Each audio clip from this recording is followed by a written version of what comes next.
नमस्कार मित्रांनो, तुम्ही एकदम बरोबर पाहिलेलं आहे की अर्ज नोंदणीसाठी अजूनही मुदतवाढ करण्यात आलेली आहे. व्हिडिओ चालू करण्याअगोदर मी आपल्याला सांगू इच्छितो की जर आपल्याला सिडको लॉटरीच्या संदर्भात कोणत्याही माहितीसाठी किंवा अपडेटसाठी अपडेटेड राहायचं असेल तर आमच्या चॅनलला सबस्क्राईब नक्की करा.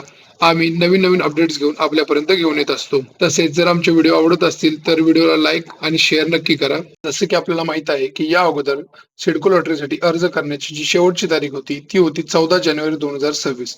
परंतु ती डेट वाढवून 29 जानेवारी 2026 करण्यात आली होती. परंतु आता आपण पाहू शकता की 29 जानेवारी होऊन गेलेला आहे. आज 30 जानेवारी आहे.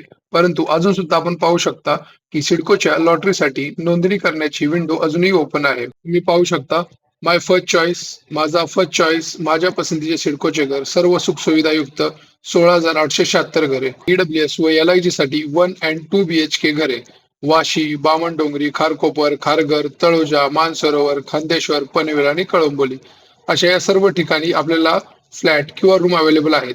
त्यामुळे जर अजूनही तुमचं घर घेण्याचं स्वप्न बाकी असेल आणि तुम्हाला जर सिडकोचं घर घ्यायचं असेल तर अजूनही तुम्हाला चान्स आहे. 29 जानेवारी 2026 नंतर सुद्धा तुम्हाला रजिस्टर करण्यासाठी सिडकोच्या विंडोवरती रजिस्टर नाव किंवा रजिस्टर करा असा टॅब अजूनही अवेलेबल आहे. त्याबद्दल सिडको लॉटरीच्या ऑफिसला कॉल केल्यानंतर असे समजले की जोपर्यंत प्रेफरन्स विंडो ओपन होत नाही तोपर्यंत सर्वजण या लॉटरीसाठी रजिस्टर करू शकतात.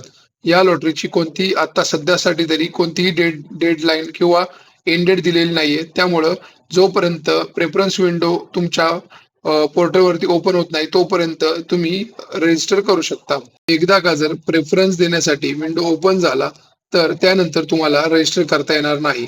त्यामुळे जर कुणाचं रजिस्ट्रेशन करायचं राहिलं असेल काही डॉक्युमेंट्समुळे किंवा काही दुसऱ्या कारणामुळे जर राहिलं असेल तर अजूनही त्यांना चान्स आहे.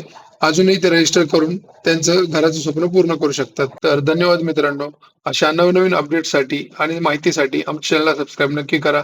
तसेच जर तुम्हाला प्रत्येक लोकेशनला प्रत्येक घराची किंमत किती आहे त्याच्यामध्ये स्टॅम्प ड्युटी, रजिस्ट्रेशन, इन्सेंटर चार्जेस, ऑदर चार्जेस, GST आणि PMAY मायनस करून प्रत्येक प्रोजेक्ट लोकेशनला घराची किंमत किती होईल याबद्दल आपण एक डिटेल्ड व्हिडिओ बनवला आहे आणि त्यामध्ये पूर्ण सर्व डिटेल्स दिलेले आहेत. प्रत्येक गोष्टीसाठी किती खर्च होणार आहे याची पूर्ण माहिती दिलेली आहे. या माहितीचा तुम्हाला तुमचं आर्थिक नियोजन करण्यासाठी नक्कीच फायदा होईल. तसेच घर घेताना आरक्षणाचा वापर करावा की न करावा याबद्दल सुद्धा आपण एक व्हिडिओ बनवला आहे. त्यामध्ये आपण सांगितलं होतं की आरक्षण जर नाही वापरलं तर त्याचा खूप फायदा आहे फ्युचरमध्ये.